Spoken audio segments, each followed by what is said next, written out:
Gopal Krishna Gokhale college कक्षा 12वीं विषय हिंदी। मैं डेहरी मैडम आप सभी का तहे दिल से स्वागत करती हूँ।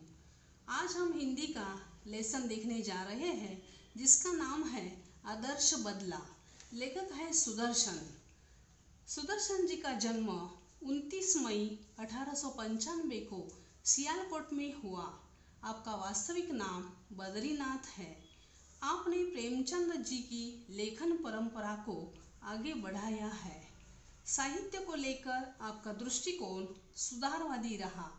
आपकी रचनाएं आदर्शोन्मुख यथार्थवाद को रेखांकित करती है। साहित्य सृजन के अतिरिक्त आपने हिंदी फिल्मों की पटकथाएं और गीत भी लिखे हैं। हार की जीत आपकी प्रथम कहानी है और हिंदी साहित्य में विशिष्ट स्थान रखती है। आपकी रचनाएं हैं पुष्पलता, सुदर्शन सुधा, तीर्थ यात्रा, पनघट, सिकंदर, भाग्यचक्र, भागवती, ऑनररी मैजिस्ट्रेट आदि। प्रस्तुत पाठ में लेखक ने बदला शब्द को अलग ढंग से व्याख्यायित करने का प्रयास किया है। यदि वह बदला किसी के मन में उत्पन्न हिंसा को समाप्त कर उसे जीवन का सम्मान करने की सीख देता है तो वह आदर्श बदला कहलाता है। बचपन में बैजू अपने पिता को भजन गाने के कारण तानसेन की क्रूरता का शिकार होता हुआ देखता है, परंतु वही बैजू तानसेन को संगीत प्रतियोगिता में पराजित कर उसे जीवन दान देता है और संगीत का सच्चा साधक सिद्ध होता है। कलाकार को अपनी कला पर अहंकार नहीं बल्कि सम्मान करना चाहिए, यही उसका परम कर्तव्य है। अभी हम लेसन की ओर बढ़ते हैं। प्रभात का समय था। आसमान से बरसती हुई प्रकाश की किरणें संसार पर नवीन जीवन की वर्षा कर रही थी। 12 घंटों के लगातार संग्राम के बाद प्रकाश ने अंधेरे पर विजय पाई थी। इसी खुशी में फूल झूम रहे थे, पक्षी मीठे गीत गा रहे थे, पेड़ों की शाखाएं खिलती थी और पत्ते तालियां बजाते थे। चारों तरफ खुशियां झूमती थी, चारों तरफ गीत गूंजते थे। इतने में साधुओं की एक मंडली शहर के अंदर दाखिल हुई। उनका ख्याल था, मन बड़ा चंचल है, अगर इसे काम न हो तो इधर उधर भटकने लगता है और अपने स्वामी को विनाश की खाई में गिराकर नष्ट कर डालता है। इसे भक्ति की जंजीरों से जकड़ देना चाहिए। सुमर सुमर भगवान को, मूर्ख मत खाली छोड़ इस मन को। सुबह का समय था। खुशी में फूल झूम रहे थे, चारों तरफ खुशियां झूमती थी, चारों तरफ गीत गूंजते थे। इतने में आगरा शहर में साधुओं की मंडली अपने ढंग से भजन गाते हुए गुनगुनाते हुए प्रवेश करती है। इनका ख्याल था, मन बड़ा चंचल होता है, उसे काम न हो तो इधर उधर भटकने लगता है और अपने स्वामी को विनाश की खाई में गिरा देता है। सुमर सुमर, सुमर का मतलब है स्मरण करना। वे यहाँ बता देना चाहते हैं कि इंसान को अपने मन को खाली नहीं छोड़ना है। ऐसा कहा जाता है कि खाली दिमाग शैतान का घर होता है, बिल्कुल वैसे ही खाली मन भी इधर उधर भटकने लगता है और अपने स्वामी को विनाश की खाई में गिरा देता है। इसलिए अपने मन को भगवान के नामस्मरण में लगा देना चाहिए। मतलब भगवान के नामस्मरण में अपने मन को जकड़ देना चाहिए। आगे लेखक कहते हैं, जब संसार को त्याग चुके हैं, यानी ऐसा दिखाई देता है कि यह जो साधु संत है इन्होंने क्या कर दिया है, संसार के मोह माया जाल से वे दूर चले गए हैं। उन्हें सुर ताल की क्या परवाह थी। कोई ऊंचे स्वर में गाता था, कोई मुंह में गुनगुनाता था। इन साधु संतों को राग विद्या की कोई जानकारी नहीं थी। वे अपने ही मन में मगन होकर गीत गाते जा रहे थे।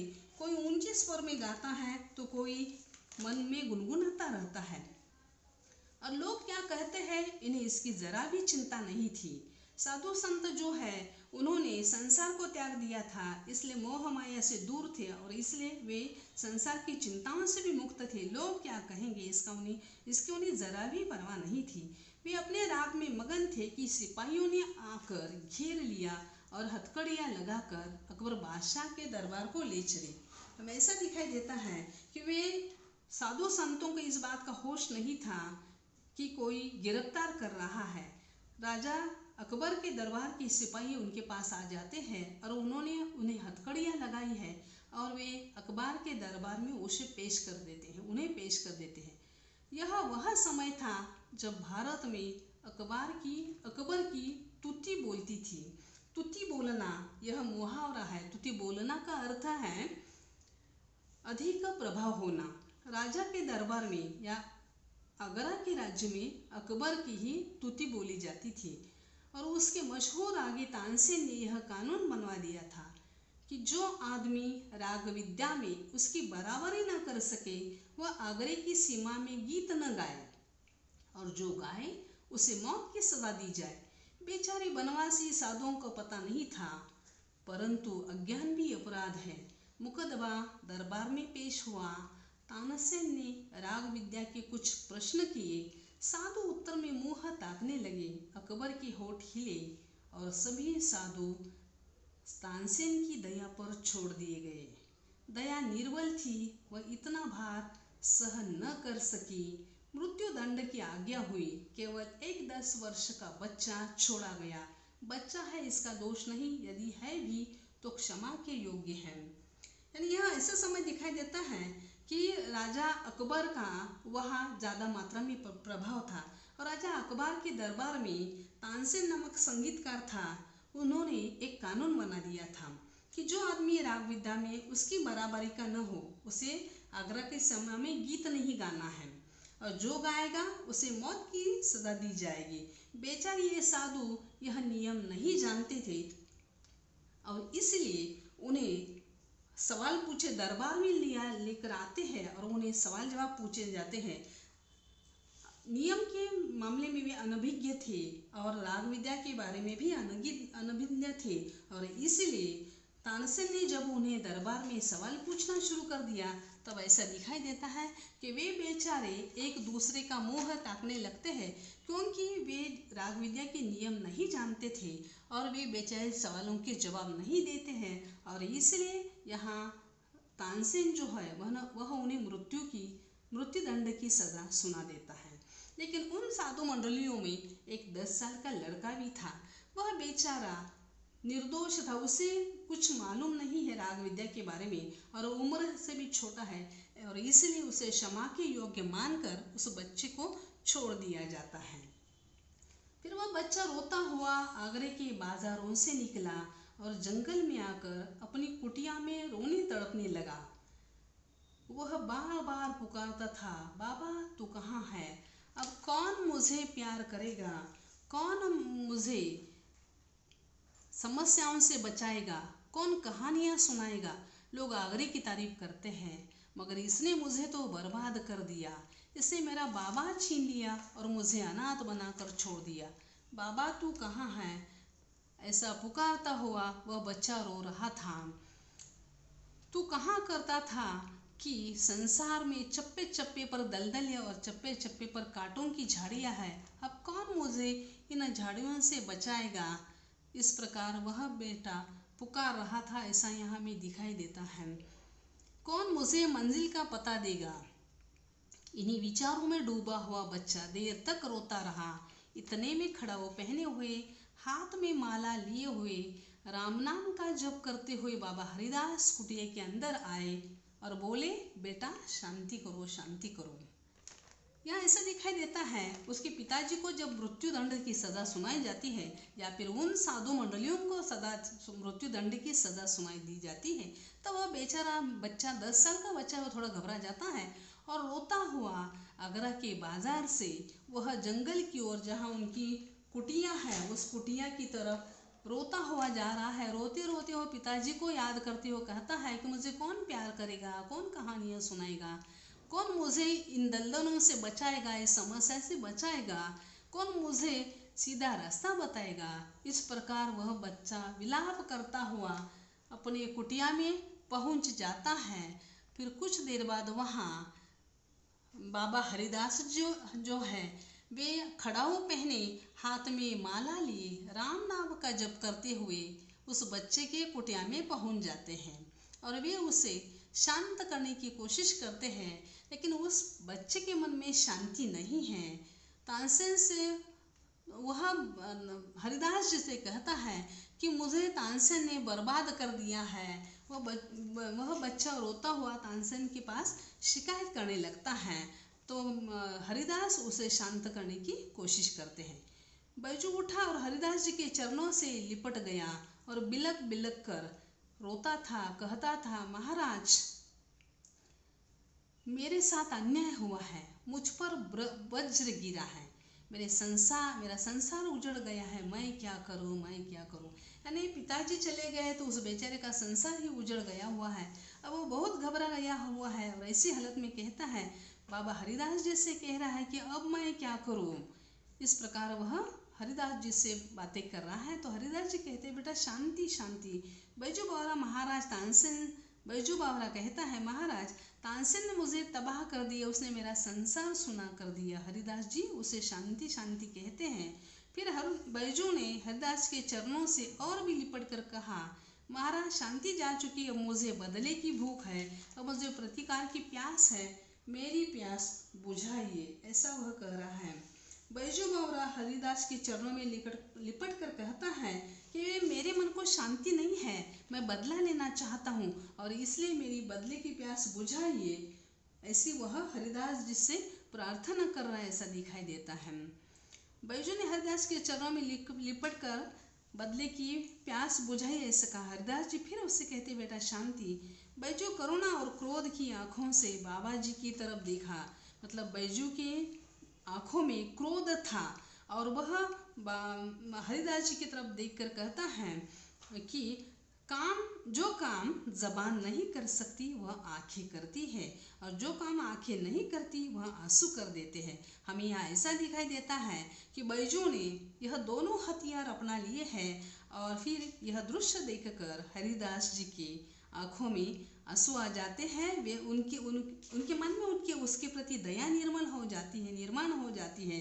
फिर हरिदास जी के धीरज की दीवार, आंसुओं की दीवार न सह सकी और कांप कर उन्होंने बैजू को उठाकर गले लगाया और कहा, मैं तुझे हथियार दूंगा।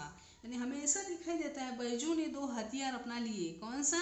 जो काम जबान नहीं कर सकती वह आंखें करती है, जो काम आंखें भी नहीं करती वह आंसू कर देते। इन दो हथियारों का उपयोग करने के बाद हरिदास जी को उसके बैजू के प्रति दया निर्माण होती है और वे उससे कहते हैं, मैं तुम्हें हथियार देने के लिए तैयार हूँ। बैजू हैरान हुआ, बैजू खुश हुआ, बैजू उछल पड़ा। उसने कहा, बाबा आपने मुझे खरीद लिया, आपने मुझे बचा लिया, अब मैं आपका सेवक हूँ। यानी हरिदास जी जब उसे हथियार देने के लिए तैयार होते हैं तब वो इतना खुश हो जाता है कि वह हरिदास जी से कहता है कि मैं आपका सेवक हूँ, आप जो भी कहेंगे मैं मानने के लिए तैयार हूँ। तो हरिदास जी उससे कहते हैं, मगर तुझे 12 वर्ष तक तपस्या करनी होगी, कठोर तपस्या, भयंकर तपस्या। हरिदास जी ने यहाँ उस बच्चे को बता दिया हुआ है, तुझे बदले का हथियार अगर चाहिए मैं देने के लिए तैयार हूँ, लेकिन तुझे क्या करना है, उसके लिए बहुत कष्ट उठाने पड़ेंगे, बहुत तपस्या करनी पड़ेगी। और वह तपस्या कैसी है? वह तपस्या भयंकर है। बैजू महाराज आप 12 बरस कहते हैं, मैं 12 जीवन देने को तैयार हूँ। बैजू इतना खुश हो जाता है कि उससे बदले का अगर हथियार मिल रहा है तो महाराज से कहता है, आप 12 बरस क्या, मैं आपको 12 जीवन देने के लिए तैयार हूँ। मैं तपस्या करूँगा, मैं दुख झेलूँगा, मैं मुसीबतें उठाऊँगा। और वह कहता है, मैं अपने जीवन का एक एक क्षण आपको भेंट कर दूँगा, मगर क्या इसके बाद मुझे वह हथियार मिल जाएगा जिससे मैं अपने बाप की मौत का बदला ले सकूं। यानी बैजू हरिदास जी से पूछता है कि मैं बहुत कष्ट उठाने के लिए तैयार हूँ, बहुत तपस्या करने के लिए तैयार हूँ, यहाँ तक कि 12 बरस ही नहीं 12 जीवन देने के तैयार हूँ देने के लिए, लेकिन क्या मुझे वह बदले का हथियार मिल जाएगा? हरिदास जी कहते हैं हाँ मिल जाएगा। बैजू तो मैं आज आपका दास हूँ, आप आज्ञा दो, मैं आपकी हर आज्ञा का सिर और सिर के साथ दिल झुकाकर पालन करूँगा। बैजू इतना खुश हो जाता है कि वह कुछ भी करने के लिए तैयार हो, तो कितने भी कष्ट उठाने पड़े तो उठाने के लिए तैयार है। और वह बाबा हरिदास जी से कहता है कि मैं आपका आज से दास हूँ, मैं आपकी आज्ञा का पालन करूँगा, जो भी आप कहेंगे मैं मानने के लिए तैयार हूँ, लेकिन मेरे मन में अब बदले की आग है, उस आग को आप बुझाइए। ऐसा हरिदास जी से यहाँ बैजू कह रहा है। ऊपर की घटना को 12 बरस बीत गए, यानी बैजू जो है, वह जो लड़का है, वह हरिदास के पास राग विद्या की शिक्षा हासिल कर रहा है और उसमें उसने अपने जीवन के 12 बरस बिता दिए हैं। जगत में बहुत से परिवर्तन हो गए, कई बस्तियां उजड़ गई, कई वन बस गए, बूढ़े मर गए और जवान थे उनके बाल सफ़ेद हो गए। 12 बरस के बाद यहाँ दृश्य दिखाई देता है कि वहाँ पर उस शहर में बहुत परिवर्तन हो जाता है। कई बस्तियां उजड़ जाती हैं, वन बस गए हैं, जो बूढ़े थे वे गुजर गए हैं और जो जवान थे उनके बाल सफ़ेद हो गए। यानी 12 वर्ष के बाद उस गांव में, उस शहर में बहुत सारा परिवर्तन हो गया है, ऐसा यहाँ दिखाई देता है। अब बैजू बावरा जवान था और राग विद्या में दिन ब दिन आगे बढ़ रहा था। यानी 12 बरस के इन कष्टों से राग विद्या में अब वह आगे बढ़ रहा था, ऐसा दिखाई देता है। उसके स्वर में जादू था और तान में एक आश्चर्यमयी मोहिनी थी। यानी अब बैजू बावरा जो है जवान था, वह राग विद्या में इतना माहिर हो गया था कि उसके तान में एक आश्चर्यमयी मोहिनी थी। गाता था तो पत्थर पिघल जाते थे, पशु पंछी तक मुग्ध हो जाते थे, लोग सुनते थे और झूमते थे, तब वाह वाह करते थे, हवा तक रुक जाती थी, एक समा बंध जाता था। समा बंधना का मतलब है वातावरण निर्माण होना। जब बैजू बावरा गाने के लिए शुरू कर देता था तो वहाँ का वातावरण इतना मोहमयी हो जाता था कि पंछी जो है वे भी मुग्ध हो जाते थे। यानी राग विद्या में यह बैजू बावरा अब 12 वर्ष में इतने कष्ट उठाकर बहुत अच्छा ज्ञान हासिल करता हुआ आगे बढ़ रहा है, ऐसा हमें यह दिखाई देता है। एक दिन हरिदास जी ने हंसकर कहा, वत्स, मेरे पास जो कुछ था वह मैंने तुम्हें दिया हुआ है। यानी वत्स यह शिष्य को कहा गया है, ऐसा हमें यहाँ दिखाई देता है। शिष्य के लिए वत्स शब्द इस्तेमाल किया है। हरिदास जी यहाँ कहना चाहते हैं, मेरे पास बेटा जो भी कुछ था वह मैंने तुम्हें दिया हुआ है, अब मेरे पास कुछ नहीं है तुम्हें देने के लिए। अब तुम पूर्ण गंधर्व हो गए हो। यानी राग विद्या में वो इतना आगे बढ़ गया है, राग विद्या की पूरी जानकारी उसे हासिल हो गई है, अब वह पूर्ण गंधर्व हो गया है, ऐसा उन्होंने बता दिया हुआ है। अब मेरे पास जो कुछ था जो तुझे दूँ, अब मेरे पास कुछ नहीं है जो तुझे दूँ। हरिदास जी यहाँ बैजू को कह रहे हैं, जितना भी मेरे पास था बेटा मैंने तुझे सब कुछ दिया हुआ है, अब मेरे पास कुछ भी नहीं है, ऐसा यहाँ हरिदास जी ने कहा है। बैजू हाथ बांध कर खड़ा हो गया। बैजू अपने गुरु के सामने हाथ बांध कर खड़ा हो जाता है और कहता है, कृतज्ञता का भाव आंसुओं के रूप में बह निकला। उसके आंखों में आंसू आ जाते हैं, वह कृतज्ञता जो है वह व्यक्त कर रहा है, ऐसा हमें यह दिखाई देता है। वह आगे कहता है कि चरणों पर सिर रखकर बोला, महाराज आपका उपकार जन्म भर सिर से न उतरेगा। उसने अपने महाराज से कहा हुआ है कि मैं आपका यह उपकार जो आपने मेरे लिए 12 साल व्यतीत किए हुए, इतना ज्ञान मुझे दिया हुआ है, आपने मुझ पर इतना एहसान किया हुआ है कि आपका यह एहसान मैं जीवन भर नहीं उतार सकूंगा, ऐसा उसने महाराज से कहा हुआ है। हरिदास सिर हिलाकर बोले, यह नहीं बेटा, कुछ और कहो, मैं तुम्हारे मुंह से कुछ और सुनना चाहता हूँ। हरिदास जी कहते हैं, बस इतना ही नहीं मैं तुमसे चाहता, मैं तुम्हारे मुंह से कुछ और सुनना चाहता हूँ। यहाँ हरिदास जी उसके मुंह से कुछ और सुनना चाहते थे, लेकिन क्या चाहते थे इस बेचारे बच्चे को नहीं मालूम था। आगे भी उसे कहते हैं कि तुम क्या करो, प्रतिज्ञा करो। यानी लेकिन बैजू उस समय कहते हैं, आज्ञा कीजिए, आप मुझसे क्या सुनना चाहते हैं। तो हरिदास जी बोले, तुम्हें क्या करना है, प्रतिज्ञा करनी है, चलो प्रतिज्ञा करो। बैजू ने बिना सोच विचार किए कह दिया, मैं प्रतिज्ञा करता हूँ कि बैजू बेचारा ये नशा नहीं समझ पाया कि हरिदास जी उससे क्या प्रतिज्ञा करवा रहे हैं। वह बस इतना जानता है कि उसे राग विद्या में इतना माहिर कर दिया हुआ है हरिदास जी ने, तो वह अपने ऊपर उनका एहसान मानता है और जो भी वे कहने के लिए कहेंगे वो करने के लिए तैयार होता है। वो बिना सोचे समझे आगे कहता है, मैं प्रतिज्ञा करता हूँ कि हरिदास ने वाक्य को पूरा किया, इस राग विद्या से किसी को हानि न पहुंचाऊंगा। हरिदास जी ने उसे वचन लिया हुआ है कि जो भी ज्ञान मुझे मैंने तुम्हें दिया हुआ है, इस राग विद्या से तू किसी को नुकसान नहीं पहुंचाएगा, इस प्रकार का वचन मुझे दे दे। बेचारा बैजू यह नहीं जानता था कि गुरु के साथ कैसे विवाद करे और वह वचन देता है। इसके आगे वाला हिस्सा अगले लेक्चर के समय देखेंगे। धन्यवाद।